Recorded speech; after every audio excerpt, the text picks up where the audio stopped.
buntag mga kabayan, punta sana ako ng dagat. Ito, maghumol-humol, kaso lang dumi. Yan o, grabing dumi. So, grabing dumi dahil sa low pressure area. Yan o, ang dami mga plastic inanod mga kabayan. Ang dami mga plastic.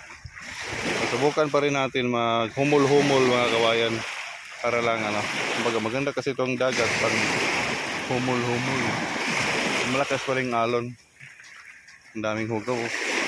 So kukuha tayo ng plastic, gawin nating daspan. Kuha tayo ng plastic. Ano to? Ito po yung bagal kabayan sa sa Nokos ba? Tawag og bagulan. Yan, bagal po to sa Nokos. Tawag sa amin to bagulan. Itong gagamitin natin. Parang may gamitin itong daspan mga kabayan sa kanal. Tanggalin natin ang laman. Itong laman. Oh, use oil. May laman pa. May laman pa siya. Ano to?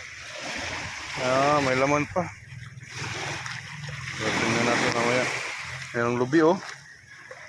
May lubi. Buho, butas. So, yan po kadumi kabayan. Yung low pressure, bagyo. So, yan hanggang dyan. Ang daming dumi. Daming plastic na inanod mga kabayan. Diba? Zoom natin para makita niyo. Yan. So, makapal. High tide siya kabayan, high tide. Ito lang, madumi ang kadagatan natin mga kabayan. Pangit ikaligo mga kabayan pag ganito ang mga kadumihan yung kadagatan. Dahil sa low pressure area nagkasunod, ganito pa yung situation sa dagat namin ngayon. Yung mga ito kabayan, tumutunog to eh. Diba? Kabayan no? Ang daming dumi. Ano kayang tawag to kabayan? Lumot to eh, lumot yata to. Anong tawag to kabayan sa inyo kabayan? Yung malayo. Ano kabayan? Anong tawag to kabayan? Parang mutunog-tunog. Hindi to yung tumutunog eh. So mayroong supercut tumadaan. Ang dumi oh. Grabing kalat kabayan oh. Iniwan ng low pressure.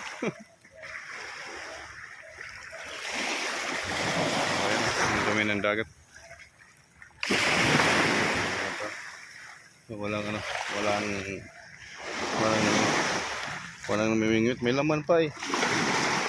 Tingnan natin kunin yun. Baka hanapin sa may-ari or ano ba. Daming dumi mga kabayan. Oops. Matalsik-talsik pa yung Ayan. Hanggang dito yung tubig kagabi. Ang dagat hanggang dito.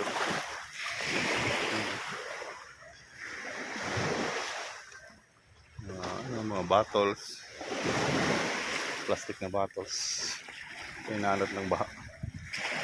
Malakas kasing ulan, diba?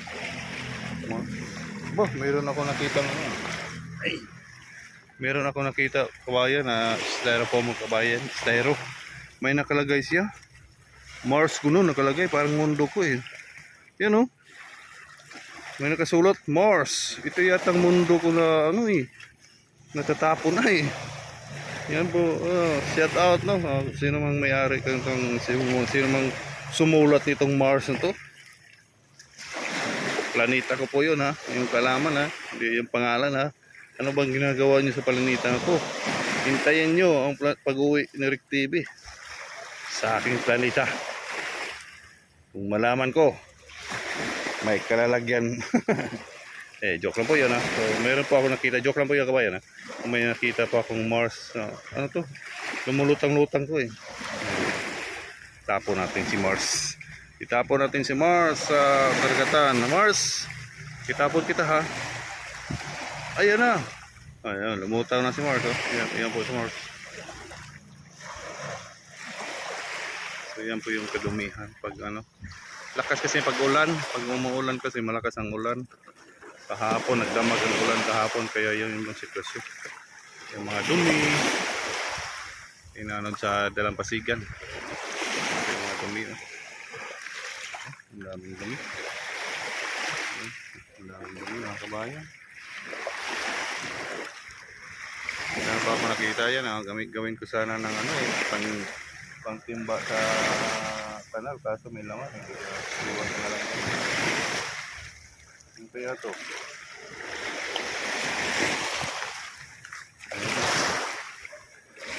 Madumi ang kargatan natin mga kabayan. Ang daming lanisin.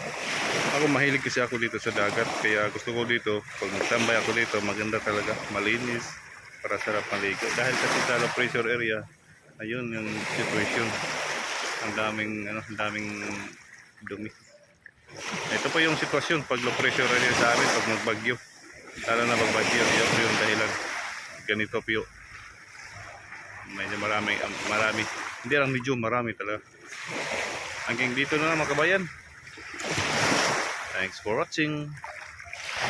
Oops. Don't skip the ads. Mga kabayan. Diba? Dami. Ang lakas pa ng alon. May maalon na parating. May ballpen ako nakita. Tingnan natin yung ballpen na yan. Kung ano ba. Tingnan no. Ang dumi.